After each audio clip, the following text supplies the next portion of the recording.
ቤተ መንግስት ለመግባት ቢያንስ በትንሹ ሶስት ነገር ያስፈልጋል። አንድ ዕውቀት ያስፈልጋል። እንደ ዕውቀት እንኳን ከሌለ ገንዘብ ያስፈልጋል። ገንዘብ ከሌለ ቢያንስ ዘመድ ያስፈልጋል። እነዚህ ከሶስቱ እንኳን ከሌለ ቢያንስ የመጨረሻው ጥሩ አለባበስ ያስፈልጋል።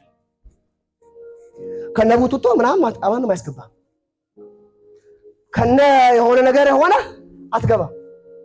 እኔ እንኳን አሁን እንደዚህ ዘንጬ እንኳን ራሱ ላልገባ ይችላል። የሚገርም ነገር ግን ይሄኛው አሁን የነገርኩ ግን ኢየሱስ ክርስቶስ ግን ጮሆ ያስገባን ቦታ ግን ሲጀመር ደረጃ ደካሞች ነው የተባሉት፣ አቅም የሌላቸው ናቸው ነው የተባሉት፣ መግባት የማይችሉ የተጠሩበት ኢየሱስ ሲጮህ እኛ ገብተናል። የገባበት ቦታ መጽሐፍ ቅዱስ ሲናገር ሁለተኛ ቆሮንቶስ ምዕራፍ 3 ላይ እንደዚህ ይላል። ያ ብሉይ ኪዳን በተነበበ ጊዜ ያ መጋረጃ በፊታቸው ሕያው ሆኖ ይታያቸው ይላል እና ከዛ እንደዚህ የሚቃላል በኢየሱስ ክርስቶስ ግን ተሻረ ይላል። ከዛ የጌታ መንፈስ ባለበት በዚያ አርነት አለ ካለ በኋላ አርነት ወጥተህ የገባበትን ቦታ ሲነገር እንደዚህ ይላል።